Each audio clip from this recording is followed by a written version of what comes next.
I noticed here that the majority of the people have a lot of devotion towards Shiva, but I came from the United States, from South Mississippi, and this yoga is new to me, like 3 months new to me. And I have an extreme amount of devotion towards you because I've experienced it. But I don't really feel the devotion towards Shiva. I know we say the mantra, but do we need to have that devotion towards him to progress in the spiritual path? Shiva doesn't need your devotion.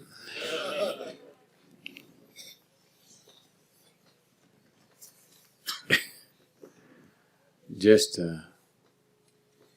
yesterday, someone was reading a passage to me from a book written by Friedrich Nietzsche.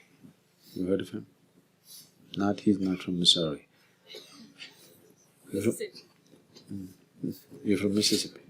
I'm sorry. He's not from Mississippi, from Germany. So, Friedrich Nietzsche is saying, or his character is saying, only because there are so many people to receive the light, the sun can enjoy coming up. This is German bullshit. If none of you are here, sun will still come up the same way, with the same glory. Yes or no? He does not come up for you. This is a disease that human beings have got. They think the whole existence is human-centric. It is not so.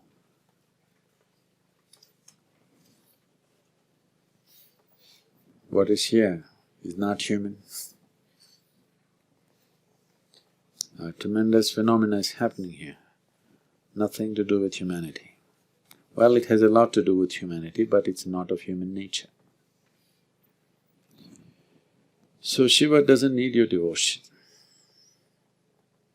It is just that if you carry devotion in your heart, what is devotion? Let's look at this.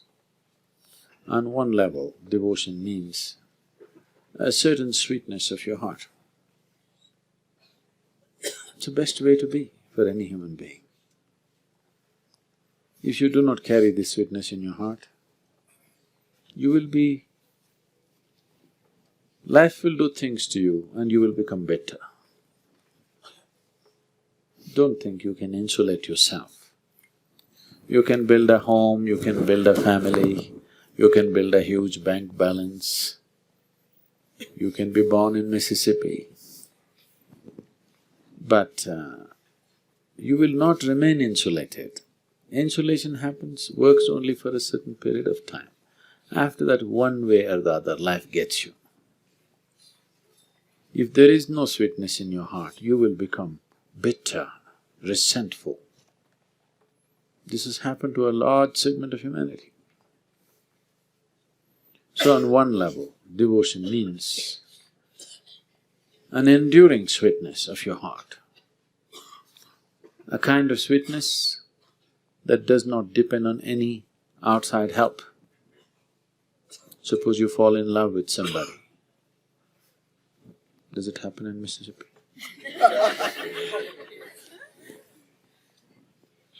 Suppose you fall in love with somebody, your heart becomes sweet. But for how long, there is no guarantee. It can become extremely bitter because of a love affair. Yes or no? We are not wishing that, but it can become. Either because of situations, or because of disease, or because of death, or because of loss, so many ways, or simply because of boredom. The person that you thought was most exciting and fantastic, after a few years you look at them. Did I do this mistake? You can't believe it. So many things can happen. So devotion is an enduring sweetness of heart, does not depend on anybody. So should I be devoted to Shiva? It doesn't make any difference to him. But if you are a devotee, devotion is another kind of intelligence, which simple intellect is unable to understand. The nature of a rudimentary intellect is, if we want to know anything, we have to dissect it. Yes. If you become interested in somebody, dissect them. Well, you don't do it physically because the law doesn't permit it. But you mentally dissect them, isn't it? Yes or no? You mentally dissect them and come to a convenient conclusion, not truth. A convenient conclusion as you like it. And one day when that conclusion falls apart, you will become bitter. The very nature of the intellect is to put things apart. By putting things apart, you can know the utility of what it is. If I analyze this person, I can learn how to make use of her, but I will not know her. Only if I completely include her, I will know her. There is no other way. If you give a flower to somebody who's intellectually strong, if you give a flower to a scientist, first thing is he will rip it off because he wants to know what is inside.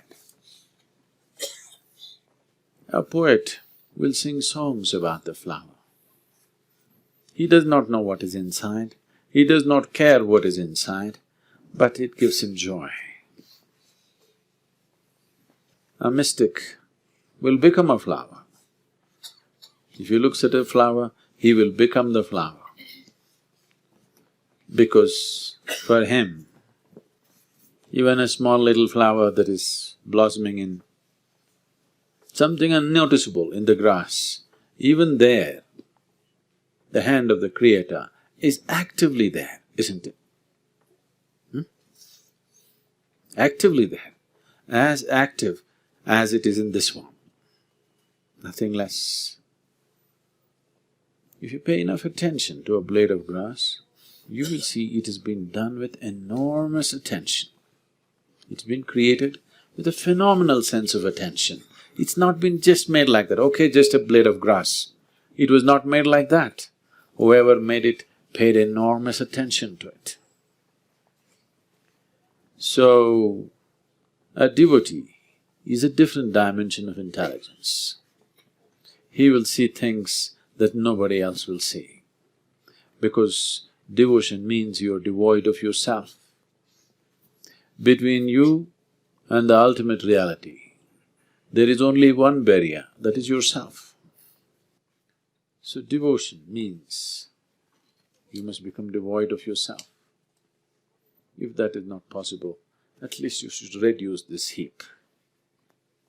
If you reduce this heap of garbage, suddenly you see life explodes.